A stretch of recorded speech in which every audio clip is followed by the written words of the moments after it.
하나님 말씀 같이 보겠습니다. 민수기 33장 5절에서 9절까지 말씀입니다. 민수기 33장 5절에서 9절 말씀 우리 교독하겠습니다. 제가 먼저 봉독합니다. 이스라엘 자손이 람셋을 떠나 숫곳에 진을 치고 숫곳을 떠나 광야 끝 에담에 진을 치고 에담을 떠나 바알스본 앞 비하히롯으로 돌아가서 믹돌 앞에 진을 치고 하이야롯 앞을 떠나 광야를 바라보고 바다 가운데를 지나 에담 광야로 사흘 길을 가서 마라에 진을 치고 마라를 떠나 엘림에 이르니 엘림에는 샘물 12과 종려 70 구루가 있으므로 거기에 진을 치고. 아멘. 자, 오늘은 민수기 33장 5절에서 9절까지의 말씀을 통해서 멈춤의 자리에 담긴 하나님의 뜻을 읽어라 두 번째 시간 같이 말씀을 하도록 하겠습니다. 자, 민수기 말씀을 보면 진의 이름이 쭉 기록되어 있는데 정말 우리가 생각할 때는 이 진의 이름을 왜 기록했을까라고 의문을 품습니다. 그런데 성경은 1.1핵이라도 인간의 뜻대로 쓰여진 것이 아니라 하나님의 세밀한 계획과 뜻을 담아 기록한 책이 성경입니다. 그래서 인간의 지혜가 부족하고 인간의 지식이 부족해서 하나님을 아는 그 지식이 아주 작기 때문에 다 해석을 못하는 것뿐이지, 그리고 해석을 해도 우리가 수용하지 못하는 거예요. 인격이 부족하고 소양이 부족하고 또 영성도 부족해서 하나님이 주시는 말씀을 다 소화할 수 없어서 그렇지, 성경의 모든 말씀은 그 말씀 속에 담겨있는 하나님의 뜻과 섭리가 무궁무진합니다. 자, 그래서 우리 지난주에 진의 이름, 그러니까 이스라엘 백성들이 광야를 향해 가나안 땅을 향해 행진할 때에 멈춰서서 진을 친 그 장소의 이름을 통해서 주시는 메시지를 전했는데, 오늘 그 두 번째 시간이에요. 자, 성경 말씀을 보면 이스라엘 백성들이 람셋을 떠나 숫곳에 갔고 그 다음에 에담에 진을 치고 그 다음에 믹돌 앞에 진을 쳤습니다. 세 개의 진을 쳤죠. 그런 다음에 홍해를 건넙니다. 홍해를 건넌 후 사흘길을 가요. 사흘길을 갔다는 것은 무엇입니까?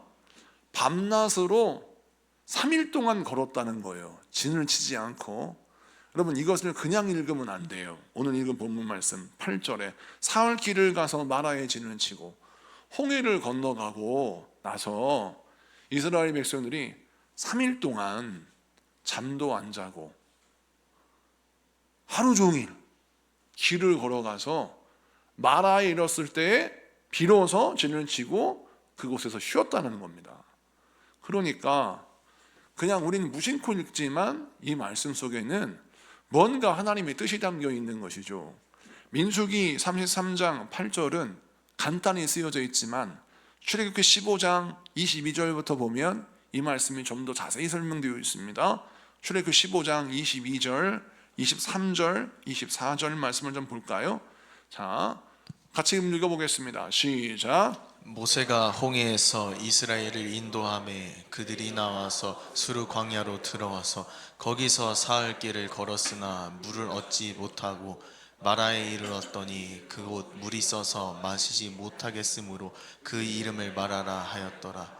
백성이 모세에게 원망하여 이르되 우리가 무엇을 마실까 하매. 아멘. 여기서 보세요.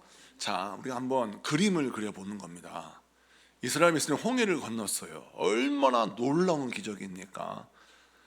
마른 땅을 걷는 것처럼 바닷길을 건넜고 바로의 군대는 다시 홍해가 합쳐지는 바람에 그 홍해 물 속에 바로의 군대들은 사라졌습니다. 그러니 정말 이스라엘 백성들에게는 엄청난 기적이었어요. 그 기적을 체험하고 하나님께서 그들의 길을 꽃길로 인도하시는 듯 했어요. 그런데 그들의 가는 길은 꽃길이 아니었습니다. 사흘 동안, 그러니까 3일 동안을 밤낮으로 걷게 하시는 거예요. 왜 하나님은 이렇게 하셨을까요? 구름 기둥과 불 기둥이 그들을 인도하시기 때문에 구름 기둥과 불 기둥이 멈추지 않으면 이스라엘 백성들은 멈출 수가 없는 거예요. 그러니까 하나님이 앞서 가시니까 만약 앞서가시는 구름기둥 못 따라가면, 앞서가시는 불기둥 못 따라가면 이스라엘 백성들은 하나님을 놓치는 거예요. 그럴 수는 없는 거죠. 이미 홍해에서 하나님께 대항한 바로의 군대가 몰살당하는 것을 보았고, 하나님과 함께 동행하는 이스라엘 백성들이 홍해를 기적으로 건너는 것을 체험했어요. 그러니까 구름기둥과 불기둥 놓치겠습니까? 절대 놓칠 수가 없는 거죠. 방금 엄청난 승리를 보았고 엄청난 기적을 보았기 때문에 구름기둥과 불기둥을 놓치는 것은 이해할 수가 없고, 그것은 있을 수도 없는 일입니다. 자, 그러니 여러분, 첫날은 정신이 번쩍 들었을 겁니다. 출애굽기 15장 말씀을 보면 이스라엘 백성들이 출애굽기를 홍해를 건넜을 때 미리암이 막 북을 치고 이스라엘 백성이 노래하면서 하나님이 우리를 홍해를 건너게 하셨다라고 막 찬양하고 노래하지 않습니까? 그 힘을 가지고 가는 거예요. 그 힘을 가지고 하루를 꼬박 샜을 거예요. 그래도 괜찮을 겁니다. 왜냐하면 지금 너무 받은 은혜가 크니까. 이틀을 지나요, 받은 은혜가 크지만 조금 피곤이 밀려옵니다. 그리고 가요. 근데 3일째가 됐더니 이제 한계가 온 겁니다. 은혜 받는 것도 하루 이틀이지. 아니 3일 전에 홍해를 경험했는데, 3일 전에 죽다라는데 3일이 딱 지나니까요, 인간은 원망이 나온다니까요. 그래서 우리 인간의 은혜의 유통기한이 있어요. 내가 받은 은혜, 내가 받은 은혜의 체험, 유통기한 3일이에요. 그래서 우리 하나님은 우리 기독교 교회에 아주 좋은 전통을 주셨어요. 3일 예배가 있는 이유가 있어요. 수요예배가. 우리가 주일날 아무리 엄청난 은혜를 받았어도 3일째가 되는 날 불평이 나온다니까요. 불평이 나요. 월, 화, 수 불평이 나와요. 결혼해도 3일째가 되는 날 불평이 나오는 것처럼 우리 모든 인생이 그래요. 인내심이 한계가 있는 거예요. 첫날은 막 받은 은혜, 어제 받은 은혜 때문에 기쁘게 갔는데 막 장구 치고 북치고 노래 부르면서 찬송 부르러 가다가 이틀째 되는 날은 지치니까 이제 조금 뜨문뜨문 부르다가 3일째 됐을 때는 막 장구 던지고 북 던지고 그리고 막 불평하는 겁니다. 아니 있을 수가 있는 일이야. 물은 주고 찬양을 하게 해야지. 아니 밥은 주고 길을 걷게 해야지. 집에 기르는 개도 밥을 먹이는데 어떻게 세상에 우리 밥도 안 먹이고 하나님 그냥 앞만 보고 가시냐고요. 여러분, 제가 우리 아내와 산책을 할 때 제가 걸음이 빨라서 빨리 가잖아요. 어김없이 뒤에서 꾸중 소리가 들립니다. 어떻게 발을 못 맞추고 막 자기 빠르다고 먼저 가냐고. 자기 속도에 맞추라는 거예요. 그러면 저희 아내 속도에 맞잖아요. 속이 터져요. 속이 터져요. 한 걸음 걸어가서 서 있고 한 걸음 가서 서 있어야 될 것 같은 거예요. 근데 그 걸음 속도를 맞추는 게 힘든데, 자, 하나님이 앞에 가세요. 그런데 이상하게 하나님은 원래 하나님은 연약한 자들과 발을 맞추셨습니다. 우리 이미 경험했잖아요. 숲곳에서 우리 하나님은 이스라엘 백성들의 연약함의 속도에 맞추셨어요. 그는 하나님이 이상하게 이때는 막 몰아붙이는 거예요. 그래서 사흘 동안 극기 훈련하면서 밤낮으로 갔습니다. 자, 그러다가 마라를 만났어요. 마라를 만났는데 마라의 물이 마실 수 없는 물입니다. 여러분, 이스라엘 백성들이 불평할 만합니다. 여러분, 이걸 욕하면 안 돼요. 마라의 쓴물 앞에 불평하는 이스라엘 백성들을 우리가 우습게 여기만 합니다. 나 같아도 불평해요. 여러분 같아도 불평합니다. 이 가운데서 나는 절대 그럴 일이 없습니다. 여러분, 양심에 손을 얹고 말을 해요. 3일 동안 잠 안 자잖아요. 불평 나와요. 불평 나와. 그러면 오늘 말씀에 등장하는 불평과 원망은 어떻게 보면 합법적이고 당연하고 납득할 만한 것입니다. 그런데 왜 하나님은 우리의 중심을 아시는 분인데 왜 불평할 줄 알면서도 이스라엘 백성들을 극한 상황까지 몰아가셨을까요? 제가 성경은 이 말씀을 해석하면서 어떤 생각이 들었냐면, 하나님 굳이 3일 동안 잠 안 재우고 가시기 전에 하루 걷고 쉬고 했으면 마라의 씀을 만나도 아유, 하나님의 뜻이 계시겠지 라고 잘 참았을 텐데, 안 재우시고 계속 가셨기 때문에 이런 문제가 생겼으니 하나님도 어느 정도 책임 있으십니다, 이런 생각이 드는 거예요. 근데 여기에는 하나님의 의도가 담겨 있다는 것을 읽게 돼요. 자, 진을 칠 때에는 하나님의 의도가 담겨 있다고 제가 분명히 말씀드렸습니다. 자, 하나님이 홍해에서 마라까지 3일 동안 걷게 하셔서 완전히 몸이 만신창이가 되었을 때 마라에서 진을 치게 하셨어요. 하필이면은 왜 마라에 진을 치게 하시나? 그것도 먹을 수 없는 물 그 앞에 진을 치게 하시나? 이유가 있다라는 겁니다. 이스라엘 백성들이 이제 종의 인생에서 자유인의 인생으로, 노예의 인생에서 하나님의 백성의 인생으로 새 출발을 시작했어요. 가장 처음에 만나는 훈련이 무엇이냐? 결핍을 어떻게 다루느냐라는 시험입니다. 여러분, 이 시험은 예수님께서 직접 우리에게 보여주셨어요. 자, 성경은 구약 성경과 신약 성경을 전체로 묶어서 봐야 된다고 말씀드렸습니다. 자, 마태복음 4장에 보니까 예수님이 공생애를 시작하시기 전에, 말씀 사역을 시작하시기 전에 가장 먼저 마태복음 4장 첫머리에 하신 일이 뭐예요? 40일 금식 기도를 하셨죠. 자, 그러면 40일 금식 기도를 하셨을 때 사탄이 예수님을 넘어뜨리기 위해서 가장 먼저 시험한 게 뭐예요?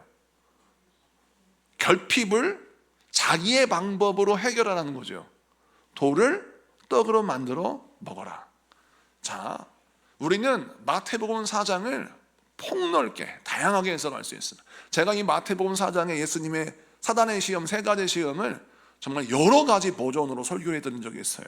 근데 오늘은 민수기 33장 이 마라의 쓴물을 통해서 무언가를 좀 발견해야 되는데, 그것이 무엇이냐면 예수님께서 친히 당신의 일을 행하실 때, 당신의 일을 행하시기 전에 금식을 하시는데, 금식하신 장소가 어딜까요? 광야입니다. 광야예요. 광야에서 예수님이 40일 금식을 하십니다. 그리고 결핍에 완전히 묶여 있어요. 40일이란 완전한 시간. 주님께서 정말 완전히 시장을 하셨어요. 너무너무 배가 고프셔요. 그런데 그 결핍을 마귀는 자신의 방법으로 해결하라고 예수님을 유혹합니다. 그럴 때 예수님이 뭐라 하셨습니까?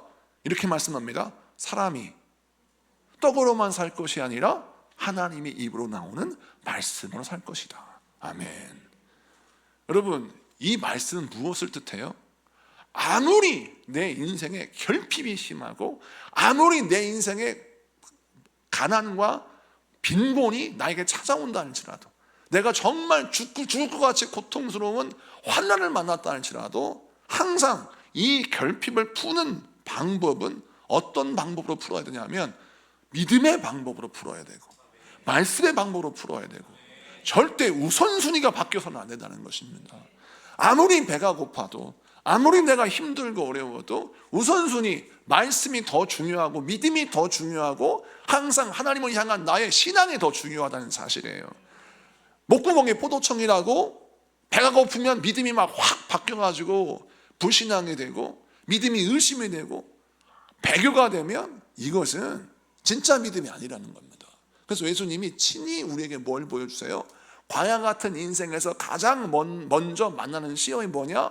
예수님에게도 결핍을 하나님의 방법으로 해결하는 방법이 우리가 살 길이다, 이걸 보여주세요. 자, 그 다음에 요한복음 2장을 보세요. 예수님께서 가나의 혼인잔치에 가시잖아요. 그런데 가나의 혼인잔치에 가시는데 요한복음 2장 1절에 보면, 1절 말씀에 보면 사흘째 되던 날에 예수님께서 가나의 혼인잔치에서 포도주가 딱 떨어졌다는 것을 발견하게 되십니다. 참 희한하죠. 요한복음 2장에서도 사흘째 되던 날, 근데 잔치가 열렸는데 첫날, 둘째 날은 포도주가 넘쳤어요. 그런데 사흘째 되던 날, 3일째가 딱 되었을 때 포도주가 딱 그쳤어요. 결핍이 생겼습니다. 자, 그때 예수의 모친 마리아가 예수님께 와서, 예수님 큰일 났습니다. 보통 유대인의 결혼식은 일주일 정도 진행이 되는데, 아니 세상에 포도주가 떨어졌으니 혼인잔치가 이제 멈출 수밖에 없습니다. 어떻게 했으면 좋겠습니까? 예수님께 묻자. 예수님이 그 결핍의 문제를 어떻게 해결해 주세요? 정결례에 쓰는 돌 항아리에 물을 채우라고 말씀합니다. 이 말씀을 깊게 설명을 하지 않고요, 민수기 33장과 연결해서 설명해 드리겠습니다. 자, 그때 예수님의 말씀하시는 걸 듣고 예수의 모친 마리아가 하인들에게 뭐라 합니까? 예수님의 말씀하신 대로 그대로 행하라. 그래서 물을 떠서 돌 항아리에 가득 부었어요. 그래서 돌 항아리를 다 채운 다음에 예수님의 말씀대로 그 채운 다음에 물을 떠서 갖다 주었을 때 물이 뭘로 변하여? 포도주로 바뀌었습니다. 여러분, 이것을 통해서 우리 주님은 어떤 사인을 재차 보여주시니까 결핍의 문제를 해결하는 방법은 예수님의 말씀을 듣고 그대로 해가는 것이다. 주의 말씀을 듣고 순종하는 것이 결핍을 해결하는 방법이다라는 것을 마태복음 4장에도 보여주시고 요한복음 2장에도 보여주신다는 거예요. 자, 그런 시각을 가지고 민수기 33장 마라의 쓴물의 테스트를 보세요. 우리 하나님이 쉴 줄 몰라서 배려심이 없어서 저같이 막 성질이 급하셔가지고 막 앞서가시는 그런 분이 아니라 하나님은 이스라엘 백성들에게 일부러 결핍의 상황을 만드셨어요. 3일 동안 육신이 만신창이가 되었어요. 모든 에너지가 다 이제 고갈됐어요. 두 번째, 배가 고파서 견딜 수가 없는 겁니다. 세 번째, 목말라서 어떻게 버틸 수가 없는 거예요. 그런데 이 백성들이 하나님께 원망하지는 않고 모세에게 원망했어요. 이쯤 됐을 때에는 바로 다이렉트로 하나님께 원망하지 않습니다. 왜? 홍해의 기적을 봤거든요. 입 잘못 놀렸다간 큰일 날 거를 알기 때문에 모세에게만 원망을 하는 거예요. 자, 그런데 그럴 수밖에 없는 상황이 됐어요. 자, 그때 하나님이 보여주세요. 마라의 쓴물, 먹을 수 없는 쓴물이죠. 근데 여기에서 보니까 마라의 쓴물이라 마라라고 쓰여져 있지만 여러분, 이것은 마라는 쓴물을 담은 샘입니다. 샘. 그리고 뒤에 보면 엘림의 샘이 나오죠. 엘림의 샘이 나오는데 이 샘이라고 하는 히브리 단어가 아인이라고 하는 히브리 단어예요. 아인. 근데 여기에 하나님의 놀라운 비밀이 있어요. 원어 성경을 보면 아인이라고 하는 이 히브리 단어, 샘이란 단어는 깊은 물, 근원, 샘 이런 의미를 담고 있는데 이 단어가 똑같은 의미로 사용되는 단어가 눈, 시선 이런 의미를 담고 있어요. 그러니까 하나의 단어가 두 개 이상의 의미를 갖고 있다는 거예요. 우리의 눈을 가르칠 때도 아인, 또 샘을 가르칠 때도 아인 이렇게 부른다는 거예요. 자, 그러니까 우리 하나님이 이스라엘 백성들에게 지금 교훈하시고 있는 내용이 있습니다. 자, 인생의 결핍을 만날 수밖에 없는 상황을 하나님이 일부러 만드셨어요. 3일 동안 재우지도 않고 먹지도 못하게 하고 마시지도 못하게 하고 마라의 쓴물 앞에 인생의 절망 앞에 딱 쓰게 했어요.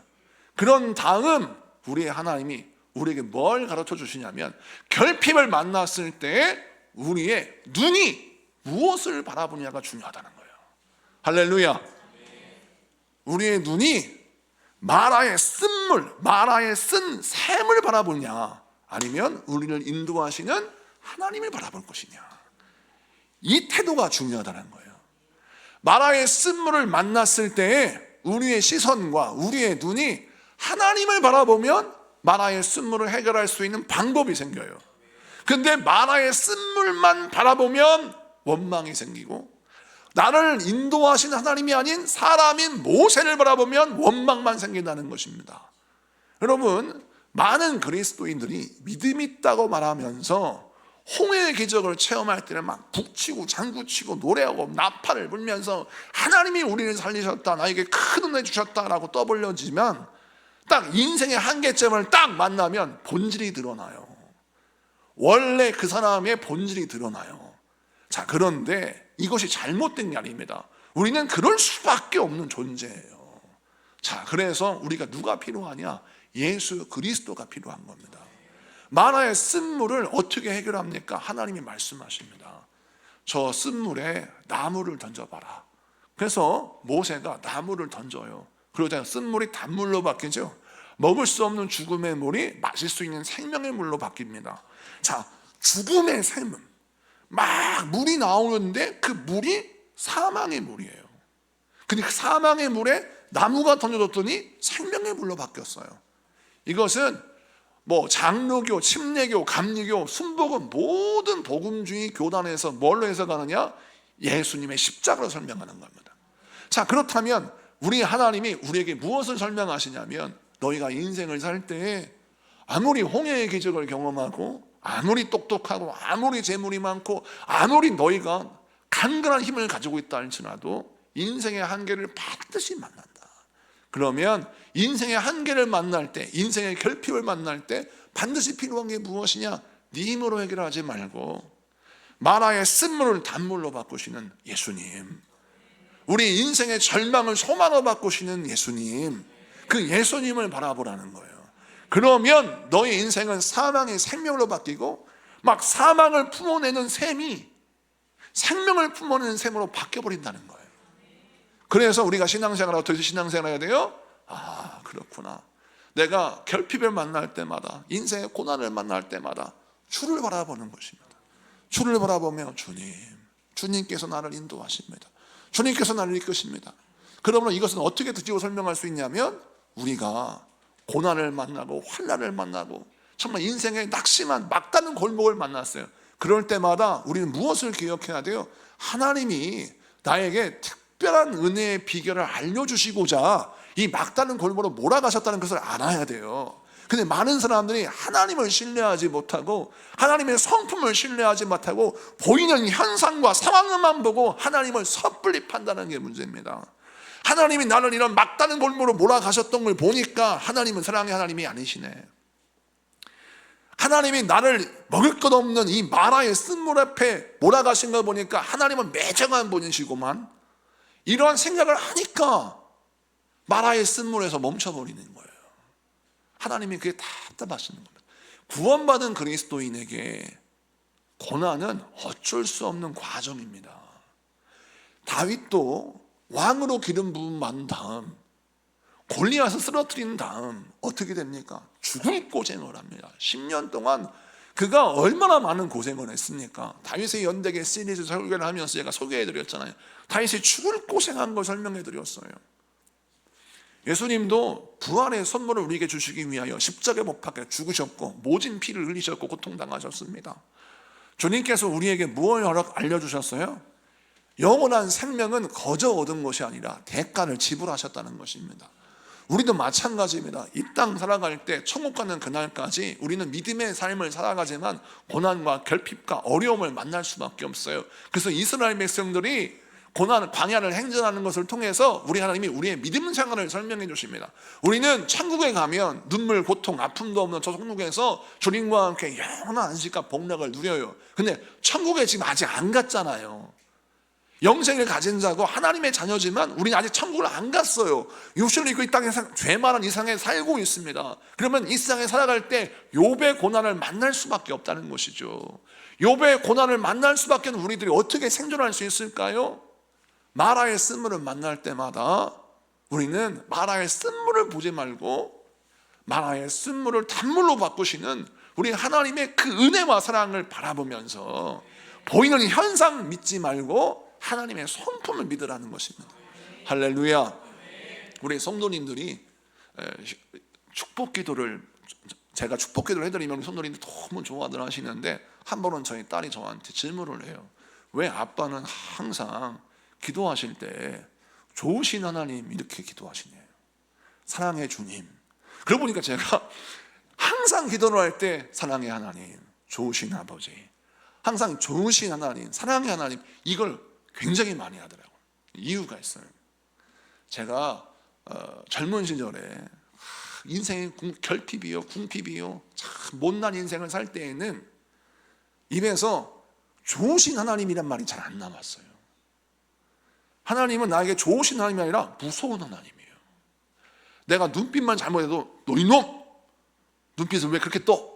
하고 막 책망하시는 것 같고, 그리고 나는 10개 중에 8개 잘해도 2개 못하면 하나님이 너 2개 못했다고 막 매를질해가지고 넌 2개를 못 지켰다고 막 혼내시는 그런 하나님으로 인식을 했는데, 은혜를 체험하니까, 예수님을 인격적으로 만나니까 내 마음속에 어떤 현상이 벌어지냐? 내가 잘한 게 하나도 없어요. 그래서 하늘 앞에 정말 책망받을 수밖에 없는 부족한 사람인데도 주님이 나를 끌어안으시고 나를 살리시고 나를 도우실 거라는 막연한 기대가 생기는 겁니다.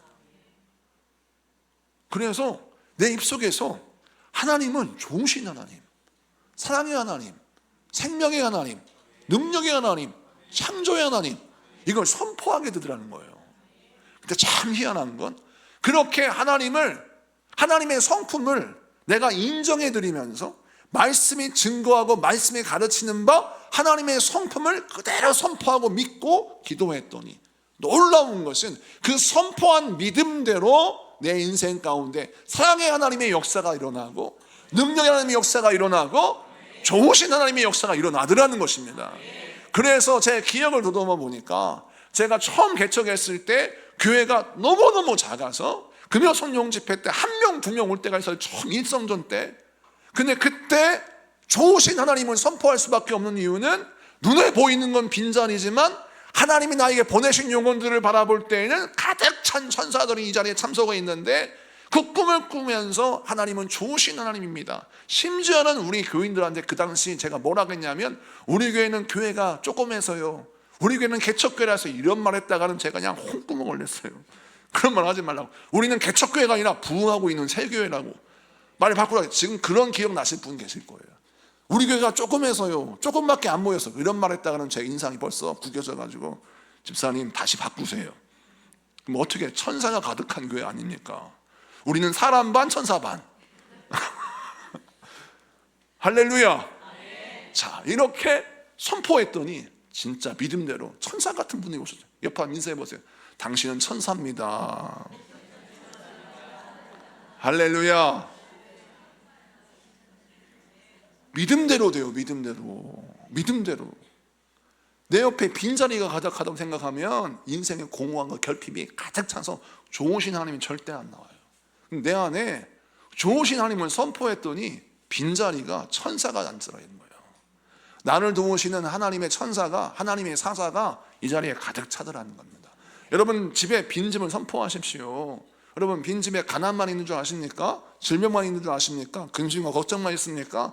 아니에요. 하나님이 보내신 돕는 천사가 있고, 하나님이 보내시는 여호와의 사자가 있는 거예요. 그러므로 우리가 믿음을 선포할 때 좋으신 하나님을 선포해야 되는 줄 믿습니다. 여러분 그렇습니다. 우리 주님이 마라의 쓴물, 마라의 진을 딱 치게 하신 이유가 뭐냐?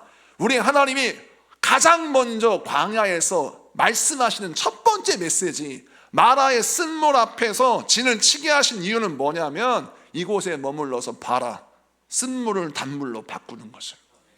예수님의 십자가의 권능이 이렇게 위대하다는 거예요. 여러분, 우리 주님은 마라의 쓴물과 같은 내 인생에 찾아오셔서 나를 단물로 바꾸셨어요. 그러므로 예수님은 좋으신 하나님이에요? 나쁘신 하나님이에요? 좋으신 하나님인 거예요. 그래서 우리는 날마다 좋으신 하나님을 선포해야 할 줄로 믿습니다. 두 번째, 마라에서 이제 엘림으로 가요. 성경을 말씀 보겠습니다. 9절 다 같이 읽습니다. 민수기 33장 9절. 민수기 33장 9절. 여러분 다 같이 읽어주시겠어요? 시작. 마라를 떠나 엘림에 이르니 엘림에는 샘물 12과 종려 70그루가 있으므로 거기에 진을 치고. 아멘. 자, 오늘 말씀 보니까 마라를 떠났어요. 엘림에 갔습니다. 제가 성경 배경 사전을 찾았어요. 지도를 살폈습니다. 참 놀라운 것은 마라와 엘림까지 11km예요. 11km면 한 3시간이면 갈 수 있는 곳입니다. 걸어서. 좀 걸음이 너무 느린 분들은 반나절이면 갈 수 있는 곳. 여러분 참 하나님, 사흘 동안은 쭉 하고 걷게 하셔서 기껏 간다는 게 말 안 돼. 나중에는 엘림은 반나절 걷고 하나님이 딱 멈춰가 여기에 진을 쳐라 라고 했는데, 거기 갔더니 엘림에는 어떤 놀라운 복이 기다리고 있었느냐? 출애굽기 15장 27절을 봅니다. 출애굽기 15장 27절 다 같이 읽습니다. 시작. 그들이 엘림에 이르니 거기에 물샘 12과 종려나무 70그루가 있는지라 거기서 그들이 그 물 곁에 장막을 치니라. 아멘. 엘림에 이르렀는데 이 엘림이란 말은 큰 나무들 이런 뜻이에요. 큰 나무들. 큰 나무가 있다는 것은 뭘 뜻하냐면 나무가 크려면 뭐가 필요합니까? 땅에 양분이 필요하고 두 번째 뭐가 필요해요? 물이 필요하죠. 그러니 큰 나무가 있다는 것은 토양이 비옥하고 물이 가득하다는 거예요. 그래서 실제로 엘림은 아주 비옥한 땅을 갖고 있고 샘도 12개예요. 물샘이 12개. 여러분 12개의 샘은 뭘 뜻합니까? 이스라엘이 몇 개 지파죠? 12개 지파. 12개 지파 모두에게 합당한 샘이 예비되어 있다는 거예요. 여호와 이레의 축복을 설명하십니다. 여호와 이레의 축복은 어떤 축복이냐? 이스라엘 지파 가운데서도 12개 지파를 한번 비교해 보세요. 민수기 우리가 1장, 2장 같이 공부하면서 우리가 이미 이야기 말씀 나눴잖아요. 어떤 지파는 막 인구가 많고 어떤 지파는 인구가 적어서 좀 부족한 지파는 인구가 많은 지파에게 섞여가지고 조를 짤 때 여러분 세 개 지파가 한 조가 되게 했어요. 근데 세 개의 지파를 한 조를 만들 때 인구가 많은 지파를 한 2명 세우고 두 지파를 세우고 가운데 좀 시원찮은 적은 지파를 끼워 넣었어요. 그래서 하나님이 명령하시고 저를 짤 때 그냥 짠 게 아니라 이 4개의 진을 아주 정확하게 힘의 균형을 맞춰서 인구의 분배를 맞춰서 맡았다는 겁니다. 그러면 여기에 무엇을 말하고 있어요? 우리 하나님은 인구가 많든 적든 힘이 세건 부족하건 강하건 약하건 모든 지파에게 살 길을 열어주셨다는 겁니다. 그런데 나중에 엘림에 딱 가봤더니 뭐가 있어요? 엘림에 12개의 샘이 있는데 그 12개의 샘을 가만히 보니까 힘이 작은 지파는 좀 보잘것없는 샘이고 힘이 강한 지파는 막 원대한 샘이 있는 그런 샘이 아니라 12개의 샘이 똑같이 준비되어 있다는 거예요. 할렐루야. 이것을 통해서 우리 하나님 뭘 보여주세요? 하나님은 공평하신 하나님이에요. 할렐루야. 여호와 이레 하나님은 공평하신 하나님입니다. 이 공평하신 하나님이 우리에게 놀라운 복을 예비해 놓으셨어요. 그럼 우리가 신앙생활 할 때 이 엘림의 자리에서 이 엘림이라고 하는 멈춤의 자리에서 우리는 무엇을 묵상해야 되냐면 공평하신 하나님의 은혜를 묵상해야 합니다. 아, 하나님은 나를 위해서 이렇게 12개의 샘을 준비하셨구나. 나는 좀 부족하다고 남에게 얻어먹어라 이렇게 하지 아니하시고 모든 지파가 자기의 샘을 가지고 자기의 근원을 가지고 살 수 있도록 이런 복을 예비해 놓으셨구나. 이 믿음을, 이 말씀을 여러분 레마의 말씀 받으신 여러분에게 축복합니다. 이 말씀을 나의 생명의 말씀을 받는 분들은 아멘 하답하고 이 말씀을 믿어버려요. 믿어버리면 어떤 일이 벌어지냐면 인생을 살아갈 때 내가 좀 힘들고 어려워도 하나님 나를 위해 특별한 복을 예배해 놓으셔서 확고한 마음을 가지고 인생을 걸어가요. 그런데 이 말씀 안 믿으면요 걸어가면서 항상 내 것은 하나님이 없었어요. 내 것은 하나님이 안 만드셨네.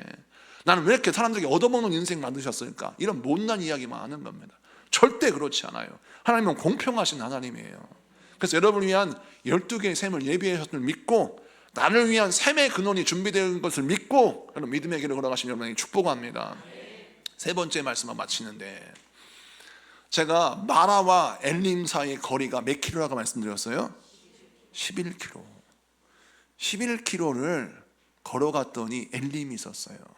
그런데 이스라엘 백성들은 마라에 갇혀 있을 때에는 엘림이 있는 줄도 몰랐어요. 여호와 이레의 축복은 항상 뭐에 가려 있느냐? 마라에 가려 있어요. 11km만 더 가면 엘림이 있는데 마라 앞에서 불평하고 원망했던 이스라엘 백성들 좀 창피하지 않겠어요? 좀만 참을 걸. 반나절만 참았으면 아유 세상에 엘림을 만났을 텐데 내가 원망하고 불평하지 않았을 때 그 반나절을 못 찾아봐가지고 막 이놈의 입이 문제예요. 이런 생각 안 했겠어요? 우리 인생도 마찬가지라는 겁니다. 반나절만 걸어가면 하나님의 복이 있어요. 반나절만 걸어가면 엘림이 있다니까요. 여호와 이레의 축복이 멀지 않아요. 아주 가까운 데 있어요. 근데 여호와 이레의 축복을 못 만나는 이유가 뭐냐? 원망해서 부딪히는 거예요. 하나님 원망하고, 사람 원망하고, 내 신세 한탄하고, 이게 엘림을 못 만나게 하는 방해입니다. 오늘 영상 예배를 통해서 우리 현장에서 기도하는 여러분, 우리 하나님이 오늘 이 밤에 여러분 뿌리 뽑기 원하는 우리 인생의 문제가 뭔지 아십니까? 원망의 원망. 좋으신 하나님 축복할 시간, 좋으신 하나님을 선포할 시간도 부족해요. 좋으신 하나님, 능력의 하나님, 생명의 하나님, 권능의 하나님, 여호와 이레의 하나님, 치료의 하나님, 이런 하나님을 선포하고 기도해도 시간이 모자라요. 인생에 시간이 모자라. 그런데 무서운 하나님, 매정한 하나님, 나만 차별하는 하나님, 어디 듣도 보도 못한 그런 얘기를 하면서 막 하나님을 만들어, 그런 하나님을. 그것도 은사예요, 은사. 참, 그것도 은사예요. 여러분, 그렇게 하면 안 돼요. 성경대로 믿어야 할 줄로 믿습니다. 성경이 그렇게 가르치던가요? 하나님은 무서운 하나님이고, 하나님은 너를 차별하는 하나님이고, 하나님은 너를 버리신 하나님이라고? 그렇지 않습니다. 하나님은요, 에레미야를 보면 너무 무섭게 말씀하시는 것 같잖아요. 진짜 여러분, 하나님이 버리시면 신경 안 써요. 바로를 향하여 돌아와라 그런 거 보셨어요? 그렇게 안 하세요. 블레셋을 향하여 돌아오라 나의 백성이여 돌아오라, 안 해요. 하나님은 당신의 백성이니까 때로는 혼내키기도 하고, 때로는 얼르기도 하고, 때로는 막 사랑하기도 하고, 때로는 막 꾸중하기도 하면서, 에스겔을 통해서 막 무서운 말씀을 증거하긴 하면서 이스라엘 백성을 뭐라고 하세요? 돌아오라는 거예요. 내 백성아 돌아오라, 내 자식아 돌아오라, 나의 신부야 돌아오라. 우리 하나님이 사랑하시기 때문에 주시는 겁니다. 그래서 하나님은 사랑의 하나님이지 무서운 하나님이 아니고, 공평하신 하나님이지 차별하신 하나님이 아니에요. 말씀을 마칩니다. 저는 집회를 가면서 이런 말씀을 전할 때마다 이런 생각해요. 우리 교회 성도님들에게 복음을 전할 때 전날입니다. 우리 성도님이 전할 때 정말 진심으로 최선을 다해요. 오늘 설교도 집회 가서 잠도 안 자고 정말 이 말씀을 준비하면 따끈따끈하게 준비해가지고 이거를 막 외워가지고 이 말씀을 전해서 우리 성도들 살려야 되겠다, 이런 사모함을 가지고 준비했는데 딱 쓰는 순간요, 성령님이 너무 저의 마음을 기뻐하세요. 제가 때로는 말이, 저도 사람인지라 오늘은 우리 성도님들 빈자리가 많은 걸 보니까 내가 좀 강하게 얘기해서 정신 차리고 예배드려야 됩니다, 이런 얘기를 해도 정아 정신 차려라, 네가 정신 차려야 된다, 내 백성들을 축복하라, 내 백성들을 위로하라, 내 백성들을 회복시켜라. 그래서 하나님이 계속 저를 주장하세요. 왜 이런 역사가 일어날까요? 우리 하나님 여러분 사랑하시기 때문에 그렇습니다. 그런 하나님을 원망하다니요, 세상에. 전 너무 마음이 아파. 하나님 원망하지 마세요. 나를 원망할 수는 있어요. 왜? 저는 인간인지라. 저희 사모도 저를 원망하는데 여러분도 원망할 수 있어요. 원망할 수 있어요. 저를 원망할 수는 있어. 그런데 하나님만큼은 원망하시면 안 돼요. 아들까지 내어주셨잖아요. 여러분 위해서 매질을 당하셨잖아요. 양심상 하나님을 원망하면 안 돼요. 오늘 이 말씀 붙들고, 주여 내가 마라에서 엘림까지 완주하는 자가 되게 하시고, 결핍을 말씀으로 풀어가게 해주시고, 주여 빈곤을 은혜로 풀어가게 하셔서 내 입에서 우리 하나님은 좋으신 하나님, 사랑의 하나님, 생명의 하나님을 선포하는 자가 되게 하여 주옵소서. 기도하는 여러분에게 축복합니다. 우리 찬양합시다.